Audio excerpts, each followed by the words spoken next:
Yesu ashimwe, Yesu ashimwe cyane. Ngiye kwirirwa abandi mwaramutse ya Evangeliste Ange Ishimwe. Ndabashimiye cyane ko mufata umwanya wanyu mukareba amavideo yanjye. Ubutumwa bwanjye buri kuri Facebook ni Eva Ange Ishimwe. Wajya ufata umwanya wawe ukareba, byagufasha ugasharinga, ukanakora likes. Ni byiza ko byose bigenda gutyo. Ikindi kandi dufite na channel kuri YouTube, Eva Ange Ishimwe n'ubundi, aho dushyiraho indirimbo n'ibyisho bitandukanye bigufashije wabihereza abandi. Societe tubamo ngiye ni kenshi cyane numva icyigisho nkahita numva nagihereza umuntu. Akenshi mu bantu ubuzi neza ko hari umuntu wakumva icyo cyigisho kikamufasha. Nk'uyu munsi icyigisho numvishe mu rusengero nagishayenza abantu benshi kuko numvaga kinkozeho. Hari ukuntu umuntu abaho atari organize ibintu bye, nta na gahunda, atanabyereka n'Imana. So rero ni byiza ko akenshi uko wumvishe ijambo rikagufasha warisharinga abantu.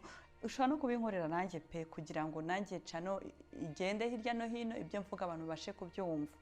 Nta views ntago tuzanze, no kugira ngo abantu bamenye ubutumwa byose bifatanyije hamwe kutuzanira ibiza ntago byaba ari bibi. So murakoze rero cyane, Imana ibaha umugisha. Uyu munsi rero nifuje kubaganiza ku kantu gatoya cyane, ariko mbona buri munsi mpora numva. Iki cyigisho njya kugitegura, nagiteguye ari mu ijoro ndyamye, hari nka saa 8 z'ijoro. Aho nabyutse mu ijoro umuntu aranyandikira arambwira ngo arose inzozi. Arota inzozi kandi ni umukizwa, turirwana mu masengero, tusirikwiza zose tujyamo abarimo. Noneho arota inzozi mbi, arota inzozi hahandi asambana n'abantu, ubundi ariruka. So none nza kuvuga ngo rero iki cyigisho reka nkivugeho. Ngiye kumara imyaka 4-5 ntagira izo nzozi. Ntagira inzozi. Hari abantu usanga barota, nanjye kiranya birota, ugarota uri murasibuka icyobo kirekire, ubundi ukarota inka zikwirukaho, ukabona inka ebyiri ziraje nini cyane. Nigeze ndota rimwe hari muri 2018 ndota inka ebyiri ziyaga cyane n'amahembe zije kunyica. Ubundi ukarota imbwa, ubundi ukarota abagabo bagusambanya, ubundi ukarota ibintu bitandukanye. Ubundi nza last time again narose ibintu bibiri njya mbyibuka. Rimwe nza kurota umuntu bamwe bita ngo nabarozi bo mu muryango, undi ubuzi neza ko ari umurozi. Nza kurota ari kubaza ngo akazi wabonye wakabonye gute. Noneho ngira amahirwe, ntago mu gitanda nari ndyamyemo, ntago nari ndyamye ngenyine, nari ndyamye n'undi muntu. Ahita nkoraho arambwira ngo bitego bimeze biti, arambyutsa. Bivuga ngo ni nka marayika wamukoze arambwira ngo mubyutse kuko nari ngiye gusubiza. So rero icyo ngicyo kikwereka ko hari ukuntu abantu ba mu isi y'umwuka bagushika, birirwa bakwirukansa, cyangwa se uri mu spirit wamo, cyangwa se ugasanga ni za karande ziwanyu.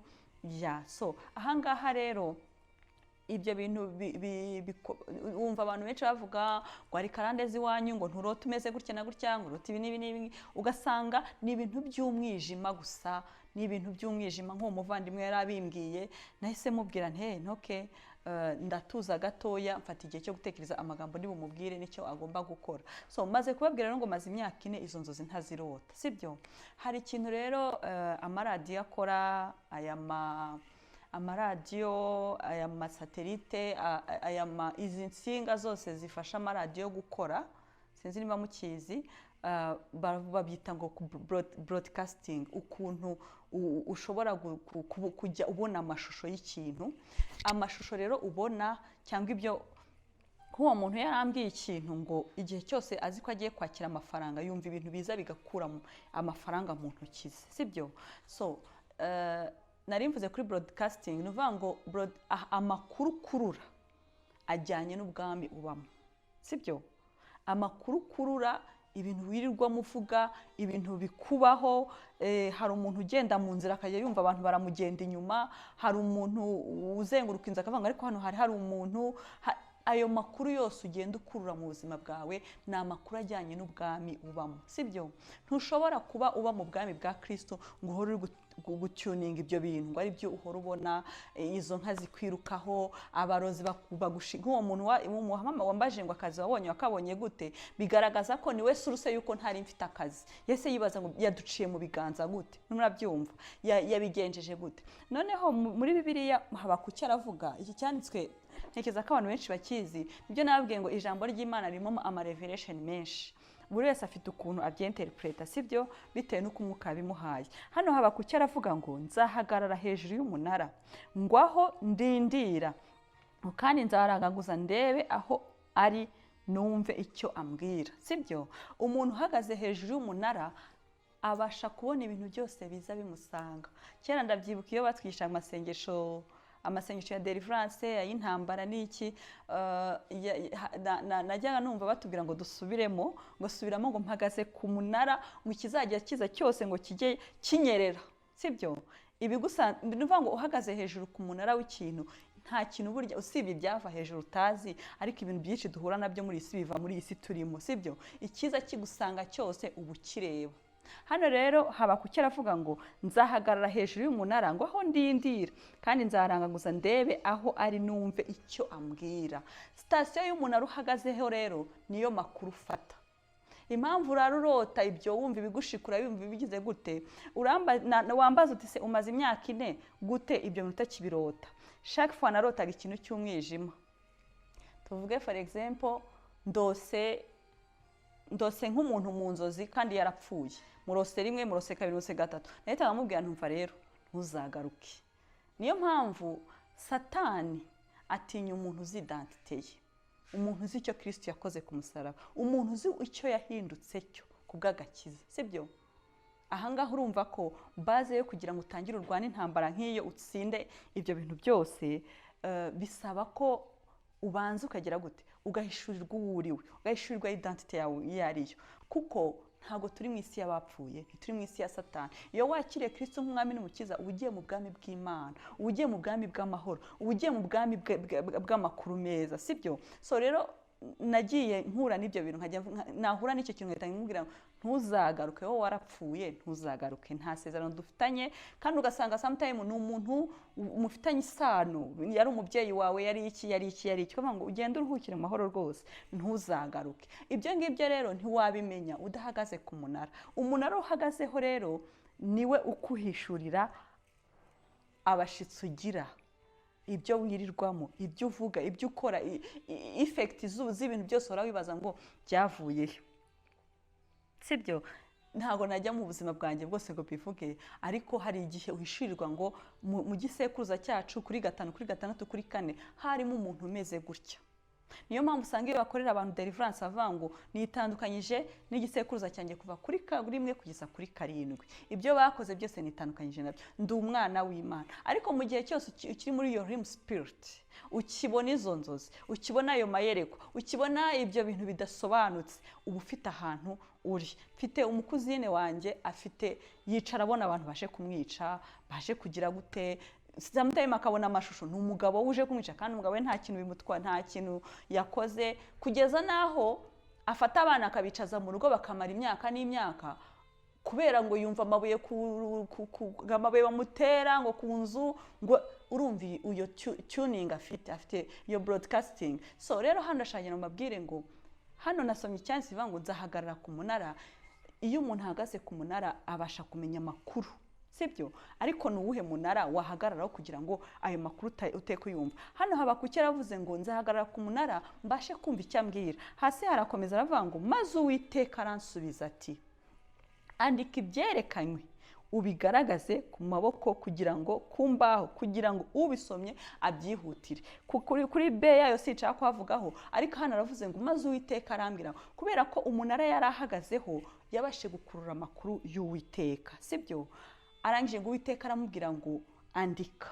Iyo umunara uhagazeho bitewe na realm spirit n'isi y'umwuka uhagazemo, amakuru urayafata.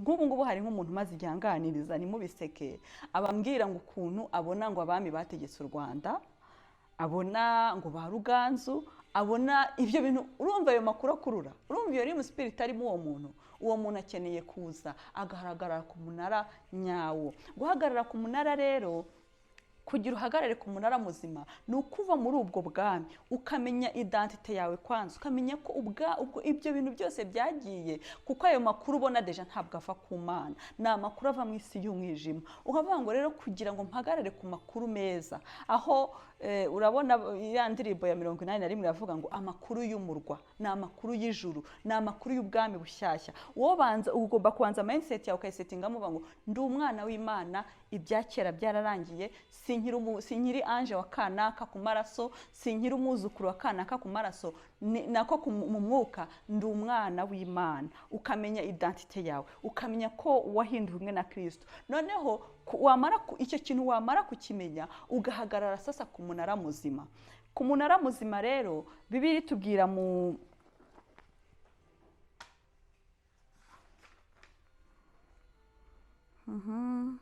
Bibiliya itubwira muri Mateyo 14 ukuntu Yesu ngo yagiye ajya ku musozi, kandi Yesu ari Imana. Yesu ari Imana, ariko byamusabaga kurira umusozi. Ahangaha ndashaka kuvuga ngo kurira umusozi, ugahindura umusozi, ukava kuri wa musozi wari uriho. Ukumva umuntu aravuze ngo ndabizi ngo ni wacumbye indwara barayirwaraga, ngo nukuri hari umuntu wambwiye ngo ibiro biri kumbaho ntibigutangaze, ngo na mama wanjye ngo yashatse agize nk'imyaka 36. Ukumva umuntu nyine ari proud y'ibyo bintu, ntabone ko ahagaze ku munara atagomba guhagararaho. Nta muntu buryo ushaka afite imyaka 36. Icyo ni ikibazo gikomeye, sibyo? Umuntu muzima ushatse ufite imyaka 36, uzabyara umwana wa mbere azagira imyaka 40, ufite imyaka 40. Azajya muri segonderi ya mbere ufite imyaka 50. Ni ukuri ntabwo ari uko ngo twaremewe, ntabwo ari uko Imana yatwifurije. So hano ndakira ngo mbabwire ngo nashaka kugira ngo mbereke ngo ibyo byose ubona ari nabyo twirirwa mu masanyira bavuga batubwira ngo ni za karande, ngo ni inyogosenge, ninde. Ngiye nahishuriwemo ku bwami mpagazemo ari ubwa Kristo. Ni ubwami bw'urumuri, ni ubwami bw'umucyo, ni ubwami bw'amahoro. Va muri ibyo ngibyo, noneho hindukira uvuga uti ngiye guhagarara ku munara, ngiye kurira umusozi. Bibiliya igenda ivuga ukuntu Kristo ngo yajya yuzurira umusozi. Uko yuriye umusozi akazana amakuru mashyashya, uko yuriye umusozi. Bibiliya ivuga muri Matayo 14:23 ukuntu yajya yurira umusozi, yamara kurira umusozi ngo akaza ngo agasengera, ngo akigisha ijambo, agakora ibitangaza. Umuntu rero wabashije kurara ku musozi afite fréquence y'ijuru, afite fréquence y'umwami Imana, azana amakuru mazima kugeza isi y'umwijima izamwibagirwa, kuko ntago ubwami bubiri buba ahantu hamwe, sibyo? Ntutekereze ko bikorerwa muri realm spirit yawe. Ushobora kumbaza utse realm spirit yawe nge ni iki, si umwuka wanjye ni iki, kuko icyo ni gake abantu banacyumva. Iyo bivuze baravangwa aha nuko nyine uyu muntu yigize umuntu ntazo ari we. Ariko tugeze muri Daniel ngo asenga iminsi 21 ngo ngasenga yiyiriza ubusa, ngo asabira ubwoko bwabo ngo Imana ibababarire, asabira ubwoko bwabo ibyaha n'iki. Ngo nuko marayika ngo araza aramubwira, marayika Mikayeli ngo erega Daniel mugabo ukundwa, ngo iminsi 3 ukirangiza gusenga, utararangiza iyo 21, ngo ijuru ryari ryakumvishe, ngo ariko ikirere cyari kirimo abami b'Abamedi, Abaperesi. Ni ukuvuga ngo abami b'Abamedi n'Abaperesi bari abami b'umubiri bazwi, ariko ni gute abo bami baje gutaninga bakajya kuba mu isi y'umwuka, baje gukoramo iki? Nuko hari ikirere kiba kirimo ibintu byafashemo. Nari nzi ko ndibuvuge no ku kintu cyitwa, urabona ngaho tekereza ikirere kirimo amateka yo kwa nyogosenge, kirimo kwa grand-père, ibyo bakoze, umuryango wacu twese usanga turwaye iyi ndwara ntigituvaho, twese turwara umugongo. Isi y'umwuka irimo za karande, isi y'umwuka irimo abarozi utaza baribo, noneho ushyireho n'isi irimo umwuka y'abahanuzi b'ibinyoma, indagu, umwuka w'indagu, sibyo? Ibyo byose birimo birazenguka muri iyo si yawe. Noneho ukajya wibaza nse Imana ko yambwiye ngo izakora ibi ngibi. Noneho iyo si y'umwuka irimo ibyo bintu byose, abahanuzi b'ibinyoma bose barayinaviga. Uwigezemo akavuga Imana irambwiye ngo izagukorera ibi, Imana irambwiye ngo izagukorera, kuko deje Imana koko yarabivuze, sibyo? Iyo si nyine biri kuzengurukamo buri muhanuzi wese udafite kuvuga, kuko hari abahanuzi pe major prophet azagahita abona icyo kintu Imana iravuze kandi kirabaye, kizaba iki gihe n'iki, akabaciye muri iyo si y'umwuka. So rero igihe cyose iyo si y'umwuka ibagiye n'ibyo bintu byose, biba nka byandi by'abami b'Amamedi n'Abaperisi bafashe ikirere, sibyo? Noneho igihe cyose utaramenya ko ukeneye guhindura ubuzima, ukeneye guhindura sitasiyo. Ndabaha nk'urugero ruto rwo muri Bibiliya. Umunsi Yakobo yahuye na marayika akamubwira ngo urampindurira izina, kuko Yakobo rero uruzerero rwe rwose rwari rwaramweretse ko ari umuriganya, hari isi y'umwuka yamagiyemo iyo spirit, sibyo? Nangije abwira marayika, ubundi bavuga ko marayika wese wajya agaragara mu isezerano rya kera ari Kristo. Aramubwira ngo ntago nkuvaho utampinduriye izina. Ngo marayika barakirana, gukirana urabyumva, ni ukurwana n'iyo si y'umwuka paka ibyo bintu byose bivuyemo. Ngo barakirana, iryo zina rimuvaho, amuha izina ry'umugisha ari ryo Israel. Amaze kurimuha ngo Yakobo aryabye, ngo arasinzira kubera umunaniro, ngo agiye kubonabona urwego ruriho abamarayika baje kumuzanira ibyo bagomba kumuzanira. So rero urumva Yakobo gukirana kwe kose yarimo arwana n'iyo si y'umwuka, yarimo iryo zina. Ahantu hose yageragaho yadegajaga umwuka w'uburiganya, nta muntu wabashaka kumwizera. Ntago Bibiliya ivuga urugendo rwe rw'ubuzima bwe bwa buri munsi, ariko kugeza aho yabihishura akabwira umwami Imana ngo nutabinkuraho ntago mbasha gutambuka. So rero amasezerano twarayakiriye, ubuhanuzi twarabwakiriye, byose twarabyakiriye, kandi n'ukuri Imana ntibeshye izabikora. Ariko ese sitasiyo duhagazeho turimo turakurura amakuru yahe? Turimo turakurura amakuru iwacu da byahoze gutya, mbona na bakuru wanjye byaragenze gutya. Ayo makuru uhagazemo n'izo nzozi uhagaze kuri sitasiyo itariyo. None sitasiyo nziza rero, fata umwanya wawe ujye kuri sitasiyo ya Kristo, umenye identite yawe. Ubwiye kuri Yakobo nawe yabanje kumenya identite ye, aravuga ati identite mfite nimbi, nkeneye guhindurirwa izina, yarabihishuriwe. Kandi ntushaka kubimenya, iki ngiki akenshi biba bisaba ngo usenge, ubwire Imana ngo niki kitagenda, kuki ibi n'ibi byose bitagenda, kubera iki. Bikaba byagufasha gutangira kubona amakuru ugomba kwitandukanya nayo yakahise, sibyo? Yakahise. Noneho icyo gihe bita bitugira utuma depa nziza, ukavuga uti noneho guhera kuri 0 kugenda kuri 1 none ngiye gutangira neza, ngiye gutangira gutya na gutya. So iyo rero uhagaze ku munara umenya amakuru meza. Niyo mpamvu na Kristo yagiraga atya akajya ku munara, yari Kristo, yari Imana, ariko byamusabaga buri joro kurira umusozi. Ikindi kintu kiza kiba ku musozi, ubona ubwiza bw'Imana, kuko hari igihe kimwe yuriye ngo ajyana na Petero na Yohani na Yakobo, ngo bagezeyo ngo babonerayo Mose, babonerayo na Eliya. Nuvuga ngo iyo ugezeyo, iyo ugeze ku musozi ukuraho amakuru, kandi ushobora no kwakura amakuru atuma ya makuru yose aba niri, bya bitambo bya masacrifice y'ibi byose byakorewe kuri wowe cyangwa ku muryango wawe cyangwa ku buzima bwawe biba niri. So aha rero impamvu mvuze kuri ibintu byose ni ukugira ngo umenye ngo se ndimo nda broadcastinga amakuru y'umurwa cyangwa ndimo ndakoresha ayahahise yo mu isi y'umwijima, sibyo? Navuga nko ku bintu nka 5 cyangwa 4 bishaka kudufasha, mpora mbisubiramo pe, ariko ndongenda bisubiyemo. Ikintu cya mbere gishaka kudufasha kuva kuri uwo munara ni ugusenga. Ariko first of all ugasenga wahishura identite yawe, kavuga ngo ngiye kujya nsenga buri munsi. Niyo mpamvu Kristo yavuze ngo musenge ubudasiba. Kristo ntago yibeshyaga, yarazi ko gusenga ubudasiba hari icyo bizadukokoraho, yarazi ko gusenga ubudasiba hari icyo bizadushoboza, yarazi ko gusenga ubudasiba hari intambara bizadukuriraho, kandi yarazi ko gusenga ubudasiba tuzagira ubwiza. Mvuze ubwiza, urabona nka kira cyanditswe mbabwiye cy'ukuntu yagiye ku musozi ngo agira ubwiza arabagirana. Bariya ba Petero babibonye aravuga ngo yo nguhaduha icyadu ngo tukashyira ingando zanyu, n'ubwiza bwari buhari. Nuvuga ngo gusenga hari inyungu nyinshi, biguha kwitandukanya n'ibyo bintu byose, sibyo? Kandi ugasenga mu buryo bwose bwo gusenga uko ubishoboye. Wabishaka ugafata amakuru, iyo ukunda umuntu ubaza amakuru ye, wumva uko yiriwe, wumva icyo akunda, uhora uvuga niki nakora ngo kimushimishe. Gusenga nawe niba ubishaka ugomba kubanza ukamenya usenga n'icyo akunda, kugira ngo ntushobora kujyanira umuntu ibigori yikundira amashaza. Oya, ugomba kumenya ngo uwo muntu akunda iki, sibyo? Niyo mpamvu ijambo ry'Imana ritubwira ngo igihe kirageze kandi kirasohoye, ngo yuko abasenga data bamusenga mu kuri no mu mwuka.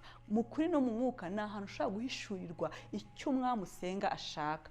ikintu gishaka kugutandukanya n'izo nzozi n'abo bapfumu n'iyo myuka yose muri uri mu spirit yawe bakakubura nk'uko uwo mugore yabaje ngo ariko mbaza mu nzozi ngo wabonye akazi gute nuko ari wowe waranteje kutakabona ubwo nyine na tuningaga muri broadcasting yiwe ariko abura cyo mu gitondo arambura ikiro ni igihamya cyuko bishoboka ko ndabivuga ko urumva byambayeho ikindi cya kabiri gishaka gushoboza ni ugusoma ijambo ry'Imana mw'abantu mwe ndabasabye ntitukaye dukunda ikiganza cy'Imana tutazi the whole body tutazi wese Imana ninde ese Imana yabanye n'abantu gute umunsi ku wundi iyo baje kubifata nk'amateka biba byiza ariko iyo utangiye kuvuga noneho biba ubuzima Imana itangira kubikwambika bikaba ubuzima ku buryo igihe cyose iyo nzozi ije icyo kintu cyose kije nk'uwo muntu ahise mugira inama ndamubwira ngo ibyo bintu bimbwiye hafi nk'imyaka 2 umbwira ko hari ibintu bizabika kwaka amafaranga kandi ukabyumva ko agiye nibigaruka uzabibwire ngo mugarure ayo mafaranga muyagarure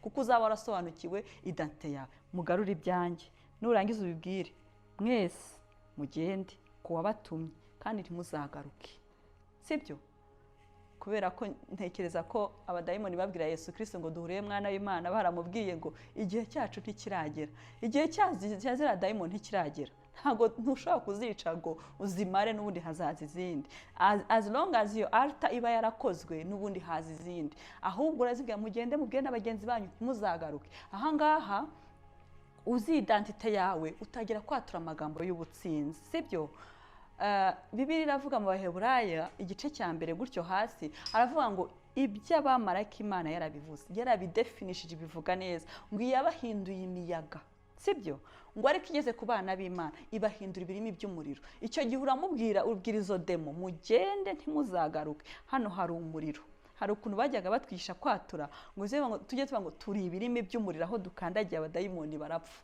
hahandi umuntu aza yakwegera hari kibera agiye kugukorera akagenda akadavuga ngaha gahora atinya ntamenye icyo atinya naho uri ibirimi by'umuriro sibyo icyo ni icyaka bishobora gukora gusoma ijambo ariko gusoma ijambo ntibihagije kurigenderamo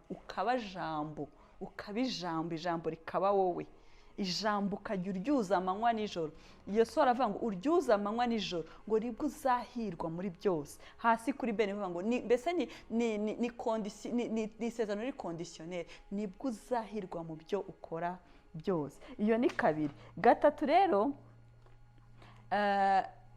reka gatatu mbivugeho ni ukuri dufite aho duteranira ariko tugira aho duteranira tuhagire hano ni kuri social media hari abantu benshi badafite aho bateranira sibyo ngewe nkugire n'inama ngewe ujye unkurikira uryamye cyangwa mu gitondo ariko ugira inzu y'Imana uteraniramo ushake Bibiliya ujye ugenda icyo utumva ubaze haba ariho bene data benshi babifitemo experience ikintu kandi cyakubayeho izo nzozi warose cyangwa icyo kintu cyakubayeho kiri kidasanzwe kiri mu isi udashobosobanukiwe egera umuntu ntuzemere kuba mu kintu imyaka 2, 3, 5 nta makuru yacyo gifiteho ntuzemere kubaho uri umukristo uzi ko Kristo yatsinze byose ngo uvuge ngo nta kibazo nzihangana bizakemuka Kristo ari ku isi yakoraga ibitangaza amanywa na nijoro arangije agiye no kugenda aravuga ngo mbasigiye ubutware mbahaye ubutware bwanjye ngo kandi muzakora ibirenze ibyo yakoze ntuzemere kuryamana ikibazo 2, 3 cyurirana umusozi ukimanukana undi ushaka umukozi w'Imana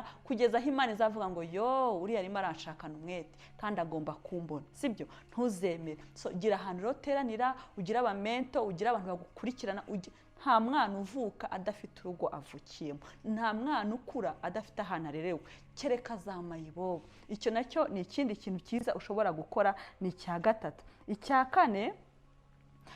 icya kane ushobora gufata umwanya wawe nawe ugatangira kwitoza ntuza ari kubwira muri Timoteyo wa mbere Pawulo ari kubwira Timoteyo ngo witoze yamubwiye ibintu nka 5 reka nze ndebe ko nabibona ngo witoze yamubwiye ibintu nka 5 kuko abantu ndi kubwira n'abantu bakuru bagiye bagira kwitoza k'umubiri hari igihe ushaka kumva ko ari uyu mubiri gusa kwitoza k'umubiri ni uguhangana n'ubuzima bw'umubiri bwa buri munsi uri gushaka amasolution reka nkora iki kizabyara iki ni ukwitoza komatanye n'iyi si komatanye n'umubiri wawe Pawulo aramubwira ngo bigira umumaro muri bike ngo ariko kwitoza kubaha Imana bigira umumaro muri byinshi kubaha Imana wavango ni iki kubaha Imana no gushaka ikintu cyose cyashimisha Imana praising God, ushaka ikintu cyose cyayinezeza, ikintu cyose cyatuma Imana ikunezererwa.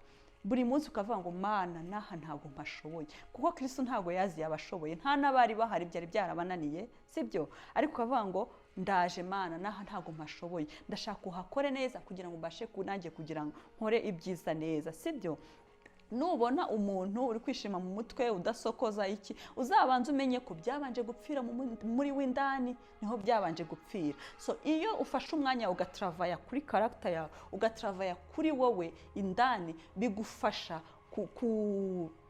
kugira reflection isohoka hanze igaragaza ko umeze neza. Bivuga iki rero? Bivuga ngo muri bino bintu bine byose mbabwiye kugira ngo tubashe kumenya aho umunara duhagazeho, twitoze umunsi ku wundi. Nibishoboka ufate n'agapapuro wandike Mana iki n'iki iki n'iki iki n'iki, ndashaka kwitoza, ndashaka kwitoza, ndashaka kwitoza. Ikindi, hari ibintu nigeze nkora kera, hari ubwo najya ngira nk'abahungu b'akajagari. So rimwe nza gufata ikaramu yanjye n'amanimero ndadiritinga.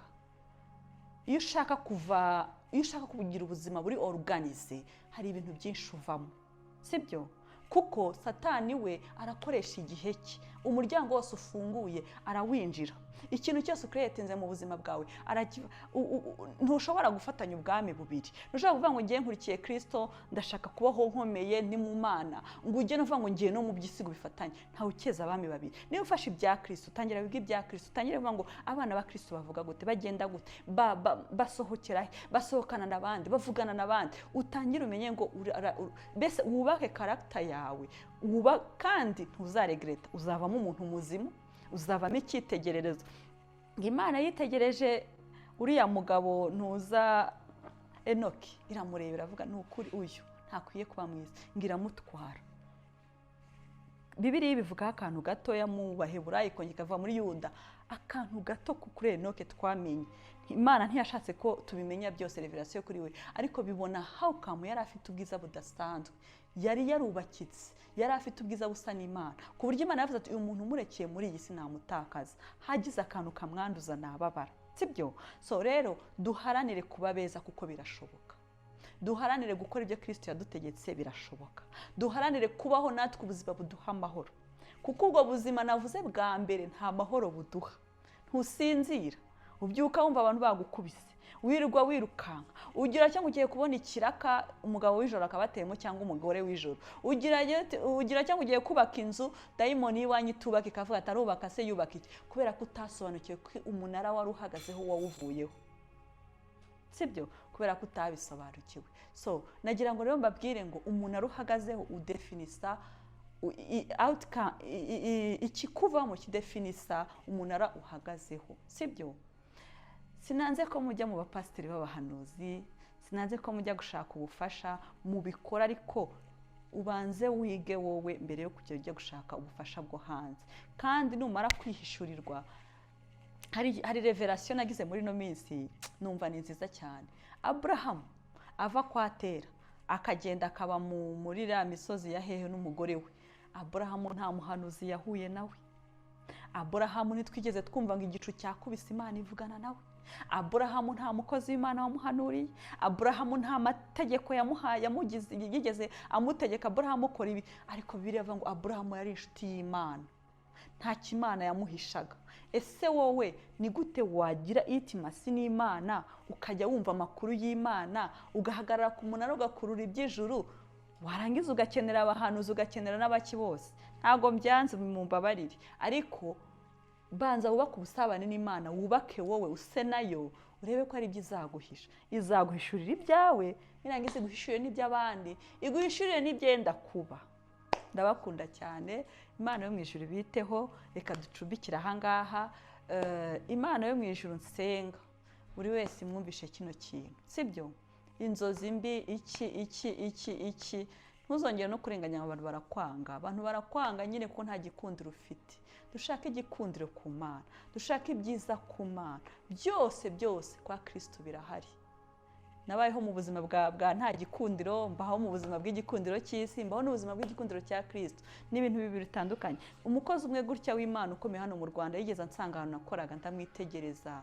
Nari umupagani mu myaka nka 10 ishize.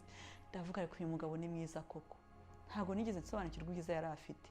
Ni ukuvuga ngo Imana iragusiga, Imana yagusize ubwiza ikaguha feva yayo, nta kintu na kimwe kidakunda muri iyi si. Aho ugeze imiryango irifungura. Hindura broadcasting urimo werekeze, sibyo? Ba Petero bari kuroba ngo umwami Yesu arababwira ngo muhindukize incundura mukubite hakurya, ngo bararoba babona amafi araje. Muve muri ubwo buzima bwo guhora mubona ko banyogosenge n'abandi ari bo babagiriye nabi. Hindukira kwa Kristo. Kristo ajya kuza aravuze ngo icyanzanye kuruhura abarushye, kubohora. Yaje kubabohora, ese bakubohora utaboshye, ubohewe muri iyo si ya karande y'umwijima ukaza munsi ya Kristo, sibyo? Ndabashimiye rero, Uwiteka Nyiringabo abibumvishe, nanjye akomeza abinyumvishe, ariko cyane cyane aduha amatwi yo kumva ko dukeneye kubaturwa mu izina rya Yesu Kristo. Amen. Shalom shalom.